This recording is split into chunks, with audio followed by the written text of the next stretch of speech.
Hello everyone. In this video, we will talk about another form of poem, that is lyric. A lyric may be defined as a short, simple, musical poem expressing some strong emotion, generally of the writer himself, and it is written spontaneously. Thus, the essential qualities of a lyric are some strong emotion, the sincerity of that emotion, a spontaneity in expressing it, and music.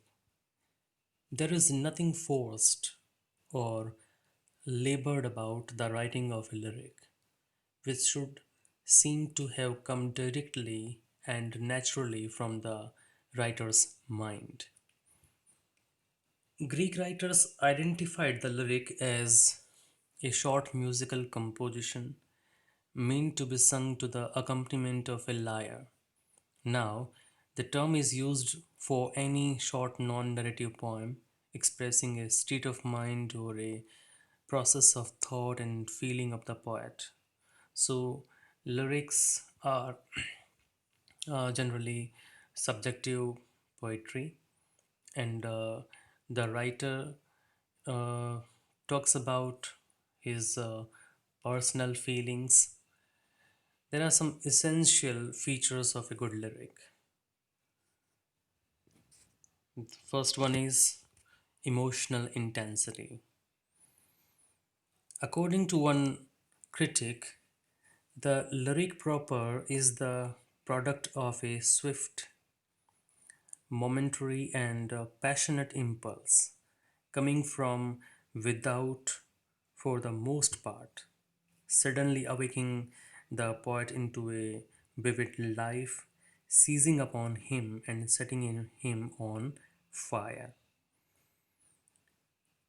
Though the fire is short lived, but it possesses the poet as long as it lasts. So the lyrics of P.B. Shelley in this respect are rich in their emotional intensity.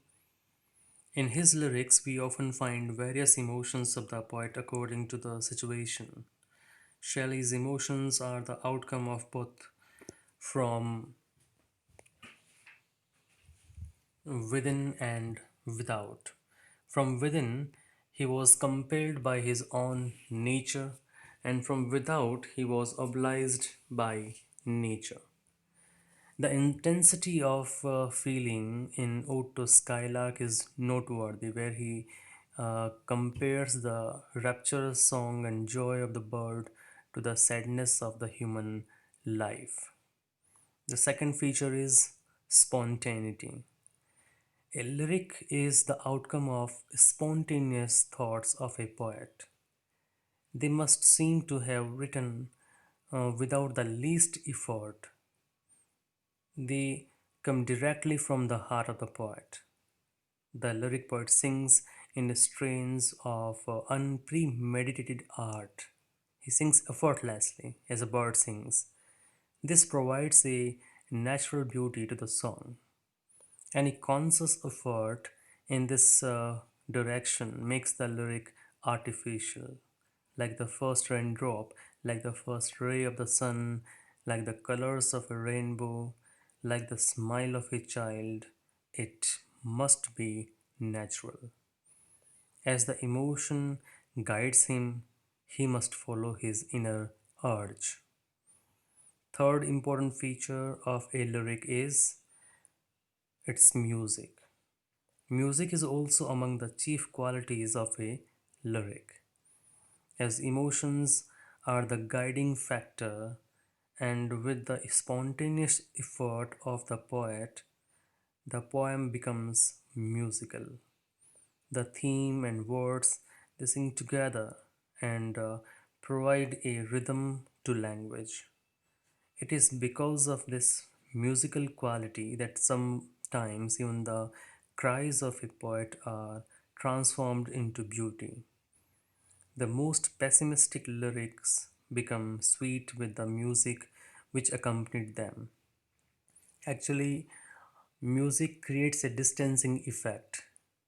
and because of this, painful seems remote, and then it becomes or it acquires an artistic approach.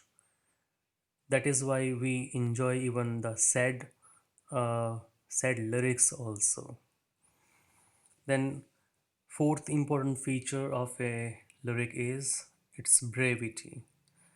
Though we have both the long and short lyrics, but brevity is also one among the other qualities of a fine lyric. The poet tries to show great skill in expressing an intense emotion in the shortest possible manner. He has a knack for condensed expression of various feelings and emotional states. An example of it is following, in which Andrew Marvell gave vent to his fancies in a very musical way.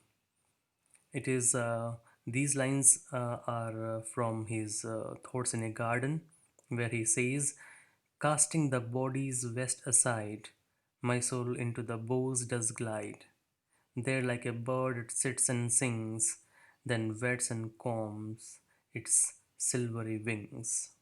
So this is a fine example of a lyric where we can feel the internal rhythm, we can feel the music, and the words which are selected by the poet, they clearly makes us feel the movement or the activity of a bird that is about to fly, and before its flight it is preparing itself. And the last one is blending of fact and fancy. A good lyric is always a skillful blending of fact and fancy, of imagination and observation. The lyric poet sometimes exposes, the lyric poet sometimes ex- escapes into a world of ideal beauty, but very soon he's back again to hard realities. What really determines the quality of a lyric is the degree of emotion expressed in it, and also the degree of its musicality. The language used in it must be spontaneous and match the theme. In the simplest and shortest way, the lyric poet expresses the intense feelings of his heart, sometimes symbolically too. These are elements uh, providing a unity to a good lyric. So, this is all about lyric. There are some great examples. One of them is P.B. Shelley's "Ode to the Skylark." That poem can also be taken to be a pattern poetry, because the lines on the page, they are arranged in such a way as to suggest the flight of the bird. First four are shorter and the fifth one is longer, and then again the same pattern is repeated. So this is what we can imagine the flight of the bird on the pages of this poem. And P.B. Shelley has deliberately used this pattern, and then in every stanza the music of the bird is celebrated. It is celestial. It is unpremeditated art. And throughout the poem, he wonders about the source of the music of the skylark. Because we human beings, as P.B. Shelley has told in or written in that poem, that we look before and after and pine for what is not. But this is not so with this bird, skylark. Skylark keeps flying and keeps singing. And what is the source of the song, or what is the source of her its happiness, is beyond the thinking of we human beings. That has been suggested by P.B. Shelley in that poem. So, this is all about lyric. I hope that this will be useful for you to understand the definition and the essential features of this form of poem called lyric. Thank you for listening me carefully.